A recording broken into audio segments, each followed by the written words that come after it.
Hi, my name is Ayn from University of Cambridge. I'm going to be discussing the impact of the recent takedown of DDoS-for-hire services. This is joint work with my colleagues Ben, Danielle, John, Richard, and Alice. So we all know that DDoS attacks are quite common, and the basic concept is very simple. So a bad guy controlled thousands of compromised machines, such as botnet, to send thousands or millions of requests to a targeted victim, flooding it with unwanted traffic and preventing it from serving legitimate users. But do you know that you don't even need to be that bad guy to carry out attacks? You don't need to be technically skilled, you don't need to know how to set up a botnet and spread malware. Instead, you can simply go online, spend $10 or $20, and find a website where someone will do it for you.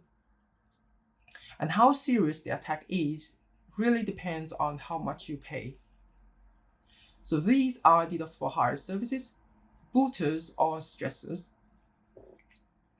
And booters operators may justify their services as testing server resilience, but their primary use and methods are not legal, so please don't do it at home. This is a typical dashboard of an active booters. The others may look slightly different, but they basically share the same features. And here you can see they report the number of attacks done today, the total attacks, the number of running attacks, and the total number of users. So these figures are self-reported, meaning that they can be inflated. But a paper published in 2018 did some statistic and found that these figures seems real.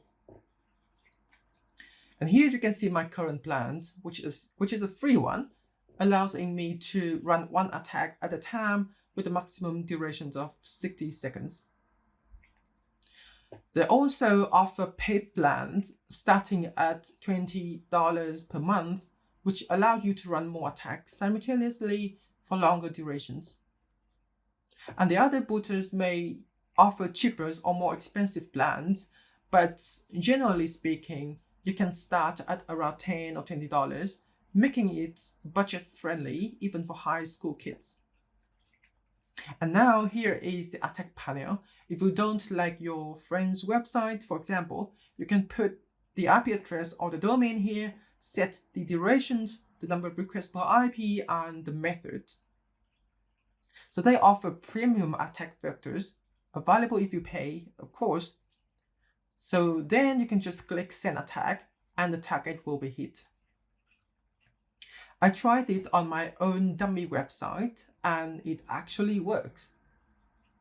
So what makes this DDoS as a service model interesting is that using a booters requires almost no technical skills, and the attack is enough to take down a small website without security protections or congest a home network, kicking your opponents out of online games. And importantly, this model facilitates a large number of small attacks that may not be serious enough to attract law enforcement attention. So the story is that the FBI, the UK National Crime Agency, and the Dutch police have done a global takedown over the past 2 years. So the first wave started in December 2022, with 49 domains of the largest booters being seized. And the second wave occurs in May 2023, with 13 more domains being seized. And here is the splash page you would see if you visited one of the seized booters at that time, which was hosted by our center in collaborations with law enforcement to collect access information, allowing us to know who was accessing the booters and whether they were moving between different services when one got taken down. To examine the takedown impact, we collected 21 million traffic visits from the splash pages, which is the one I showed in the previous slide. And many booters operate chat channels to advertise successful attacks, to deliver updates, and to support their customers. We collected thousands of chats from the booters Telegram channels, and by examining these messages, we were able to identify new domains that emerged after seizures. We also collect web traffic data for both seized domains and resurrected domains. And to measure the changing landscape of the global DDoS attacks, we use several datasets from academics, including the Hopscotch and Amport honeypot, and we also use datasets by industry, including the NetScout dataset. And also we visited hundreds of booters weekly and collected their self-report statistics over 2 years. So the first observations we see here is that booters' resurrections were fast. We found that over half of 49 domains seized in the first wave returned very quickly within a median of just 1 day. You can see the left box plot here is 20 hours or so, the median. In the second wave, 11 domains got taken down, and among them, 9 were actually the new domains from the seized booters in the first wave, and 2 were new domains. And this time, all the seized booters have returned, so 100%, with a median of around 2 days. Through ground truth visit data, we found that booters may operate as a franchise business, providing API to the others to create second-tier booters. So this graph shows the number of API calls per day after the takedown, and it is clear that API calls dropped sharply, but on 2 occasions here, we observed someone using the same API key repeatedly to make a large number of requests. So it looks like someone might not have noticed the takedown and their backends continue calling APIs months afterwards. So now we look at how takedowns impact the supply. The top figures show the visit traffic to seized and resurrected domains, and the bottom show the number of visitors. You can see here the first wave corresponded with a 80 to 90% decrease in visit to the seized domains after the first wave. And there was also a rapid decline of over 80% in visitors within 2 weeks. And traffic became fragmented across the resurrected domains, which grew up quickly and stabilized at around 5K per day after 2 weeks. And the second wave here appeared to have minimal impact, with traffic to resurrected domains showing little growth. And overall, while booters attempt to resurrect, they could not attract as much traffic as before, resulting in around 90% reductions, which suggests a positive impact on the supply side. So when we look at the activities on Telegram channels of all the seized booters, the first wave did have some impact, leading to a significant drop in the activities, and the second wave again had a minimal impact. The increasing activities here was due to the chat channels from more seized booters being collected.